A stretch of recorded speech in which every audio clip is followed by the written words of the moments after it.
네, 10월은 물고기가 가장 많이 잡힌다는 성어기죠. 이맘때쯤이 되면 반복되는 뉴스. 바로 조금 전 전해드렸듯이 불법 조업에 나선 중국 어선들과 우리 해경의 충돌 소식일 겁니다.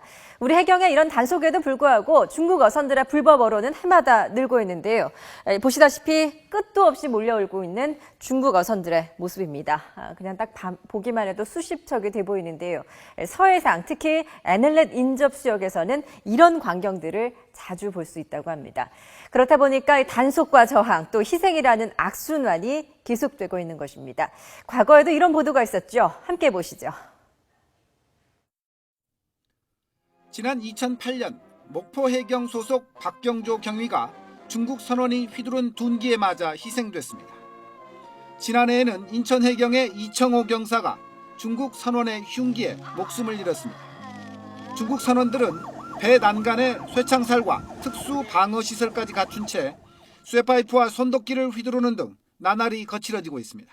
정선 명령에 불응 도주하여 추적 중 선체 양쪽에 쇠꼬챙이를 꽂고 칼, 쇠톱, 쇠파이프 등 흉기를 이용 극렬히 저항하였습니다. 여기에 맞춰 해경은 대응 수위를 더욱 강하고 단호하게 높이고 있습니다. 이 과정에서 중국 선원들의 희생도 늘고 있습니다.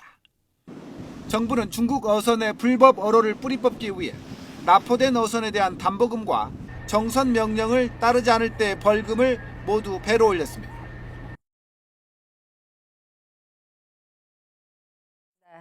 2년 전 이맘때 전해드린 보도였습니다만 어딘지 모르게 좀 닮아있죠.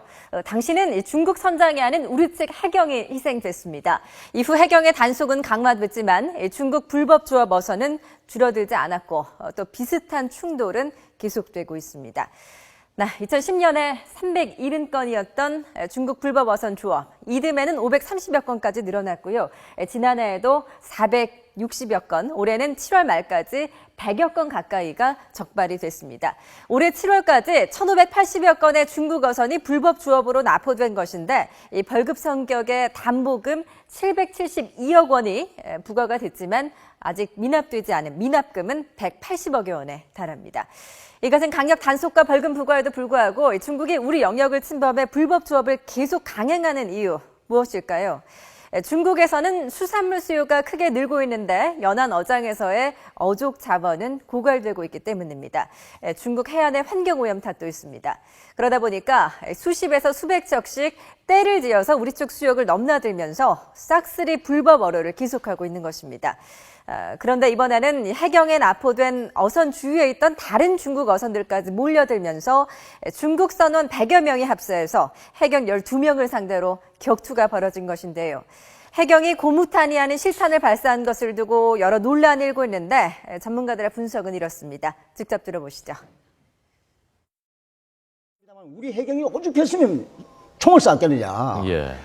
아이고, 중국 어선들의 불법 조업이 얼마나 흉폭하고 우리 단속하는 우리 해경한테 막 저항하는 일은 말도 못합니다. 그 흉폭하기를. 그래서 처음에는 쇠꼬챙이를 가지고 했다가 나중에는 완전히 살인용 무기 도끼를 가지고 달려들어서 그래서 우리 해경들도 방호복을 만들고 가스총을 가지고 있다가 아마 이번에는 이제 실탄 사격까지 했는 것 같은데 자세한 진상은 모르겠습니다만 이게 한중 외교 관계에 영향을 미쳐서는 아니되고요. 적법한 절차에 따라서 처리가 돼야 되는데 중국 당국도 자기들의 불법 어선이 한국 해역에 와서 불법 조업을 해가 문제가 되어 있다는 것도 깊이 인식을 하고 있습니다. 그렇습니까? 우리 해경으로서는 정당방위를 할 수밖에 없는 상황이고 뭐 일부러 쏴서 죽인 건 아니지 않습니까? 그거에 대해서 공포탄도 쏘고 제압하는 과정에서 우발적으로 이렇게 사건이 벌어진 것 같은데 어쨌든 제가 보기에는 뭐 이것이 한중 관계의 어떤 우호를 해칠 만큼 그렇게 뭐 악화될 것 같지는 않습니다만 우리 정부로서도 유감을 표명하고 뭐 필요할 경우 어떤 배상 조치를 취하면 되지 않겠느냐. 최근 수년 동안 중국 어선 단속 과정에서 다치거나 숨진 해경은 40여 명이나 됩니다. 물론 이번처럼 중국 선원들이 다치거나 사망한 경우도 적지 않습니다. 매해 이 같은 사고가 되풀이되지 않으려면 우리 정부뿐만 아니라 중국 정부의 특단의 대책 마련이 시급해 보입니다.